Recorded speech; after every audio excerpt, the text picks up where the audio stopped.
In the past month or so, we've had 7 releases across 6 drivers, and one of them includes PHP for the first time in over 2 years. Learn all about it and see some great Python demos this week on Data Exposed.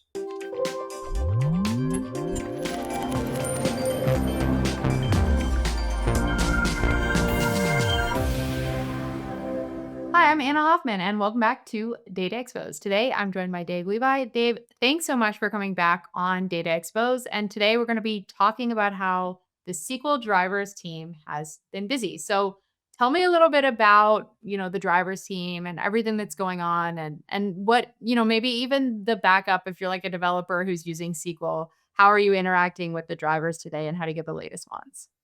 Sure. So we've got a lot of drivers.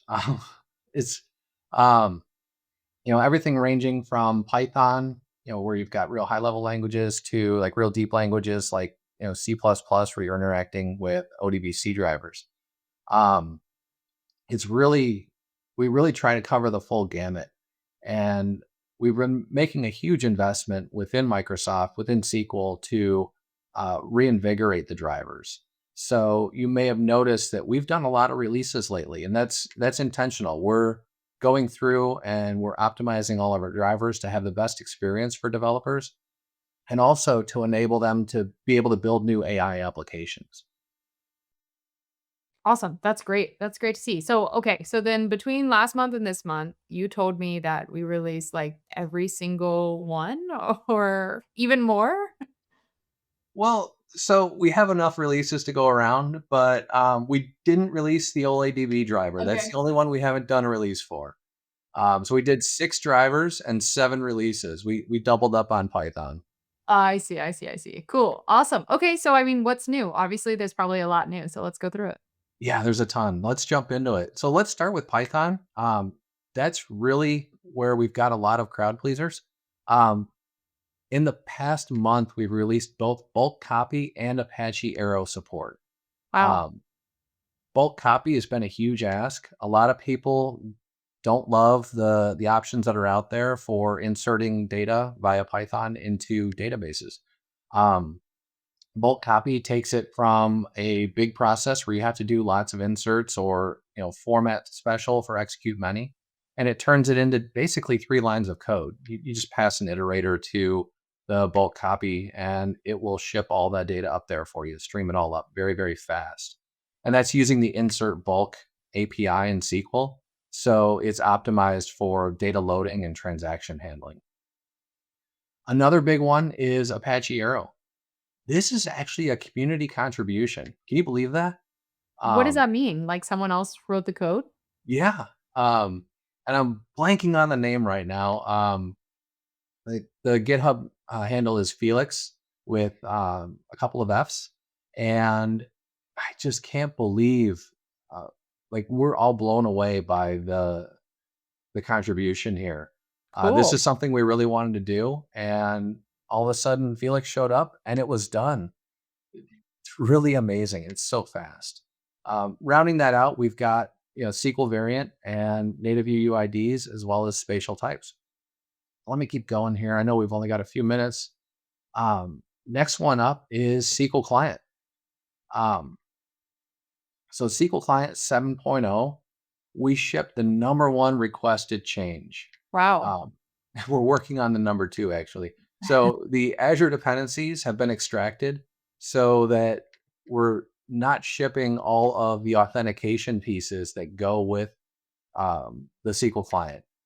Those are all libraries that you can install independently, and we can share those amongst all of our components. So we don't have this giant install anymore.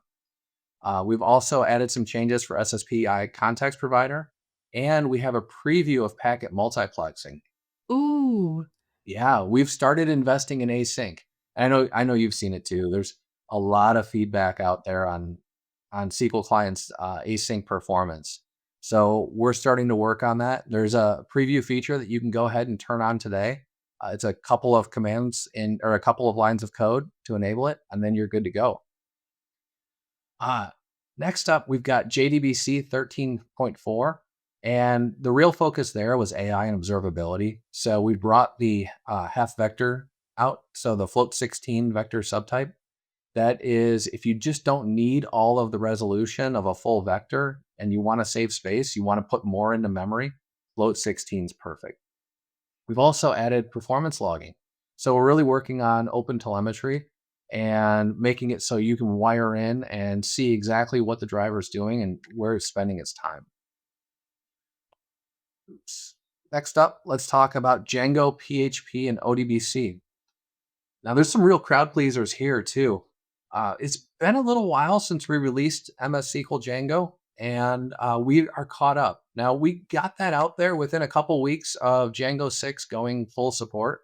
Um, Awesome. couple weeks, a little generous, but uh, it was within a month or so, or within a couple months, I should say. Um, but PHP 5.13, that's our first release in 25 months. We're back, we're investing in that, and you'll see a lot more releases there. This was something that, unfortunately, fell by the wayside, and we're working to make that right. So you'll see both Django and PHP have regular releases from now on. Awesome. That is so great. And I know like we can't hear them, but every PHP developer out there who was using SQL and wondering if they needed to use something else is rejoicing that they could still use Microsoft SQL. Yeah, and the feedback's been amazing. It's great to hear from everybody that they love it and that it's working well for them. And then finally, our last driver to show is ODBC. We released ODBC 6.2. The crowd pleaser here is fabric redirection. So with private link, some folks were running into issues with too many redirects, and we now support up to 10 hops. So you're able to do all kinds of custom private communications with Fabric now So that, this would apply to like a Fabric SQL database or a Fabric data warehouse or just any or something else? so we cover everything that has a TDS endpoint, whether it be Synapse, Fabric, DW, Fabric, Analytics endpoints, Fabric SQL database. We cover it all. Awesome. So if you've got a private link set up, which a lot of folks do to keep their internet or keep their data separate from the internet, you may have run into this issue. And previously, we only allowed 2 redirects, which is real easy to go through when you get into some of this networking. So now we allow up to 10.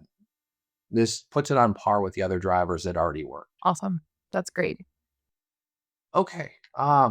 So I've also got a demo. I wanted to show what it looks like to code against Arrow and BCP in Python. Um, So I've got this real simple script. And basically what it's going to do is use Arrow to go do a zero copy fetch from sales LT product. Basically what that means is we're going to pull this into memory. We're going to pull it directly into memory. And we're not going to keep copying data as we move it around. If you've written a lot of Python scripts, you start to realize that memory is a very precious resource and allocating memory gets really expensive and slows things down very fast. So this is really neat the way it just takes everything, puts it right into the arrow table, and then shares the arrow table. What we've got then is we're doing some schema fetching. We're setting up perf counters just because we're going to want to see how long it took. And we then convert our arrow to pandas. So we have that flipped there. And then once it's in pandas and we're working in memory, we're going to sort the values. And you'll see how quick we're able to sort through the values. We also then do a group by to show here's how fast we can do aggregates to do counts and means. And we'll show that on the screen as well. And that's going to allow us to show the top 10 most expensive products sorted in memory. And we're also going to show products by color, and we'll show the sums and groupings there. Finally, what we're going to do is we're going to take that data still in memory, and we're going to ship it back up to a SQL database in Fabric. And like basically, this is just so easy. We get our rows, which is we get our pie list from our arrow table, and then we do our bulk copy. So here we're able to ship our rows. We ship it to a table, and it's just super easy. Let me show you what it looks like. Oh, yeah. Prove that it works. Just gotta wait a second here. There we go. Um, let's see, demo, BCP arrow. It's amazing how fast this runs. Of course, I say that before it runs, but it Wow. did run really, really fast. So it took us what, 0.17 seconds to get the data, 0.43 seconds to convert it to pandas. Um, and I don't have that great of a machine. It's yeah, I'm running this off a Mac Mini, one of the basic Mac Minis. Nice. So like your developer machines that you're running on are probably going to run a lot faster than this thing does. But here we see, here's our results, top 10 most expensive products. And then we have our products by color. We're able to see our count and our mean. So our pandas operations took 0.0131 seconds. So fast. Um, and then our BCP, we loaded 295 rows, which isn't a ton, but still, we loaded 295 rows in a tenth of a second. Awesome. This is super exciting. And if I wanted to do this myself, like, is this one of the sample? I know you have a ton of samples out there. I don't have this sample out there yet. I need to get the arrow sample out there. I do have a docs update that I'm pushing out that will be similar to this. But if you want to try BCP or any of our other samples, go to aka.ms slash mssql dash python. So the driver name dash QS as in quick start. And then you'll be able to try out all of these different scripts, and I'll get something out there for you to try out the arrow as well. Awesome. Great. Well, Dave, I learned so much. I'm really excited to see everything happening in the drivers for all of the languages. I'm sure our users are too. If you're watching this episode and you liked it, go ahead, give it a like, give us a comment, and let us know what driver you use the most. We'll put some links in the description for you to learn more, including that link to the quick starts, where you can find all the awesome samples Dave and the team are working on. And we hope to see you next time on Data Exposed.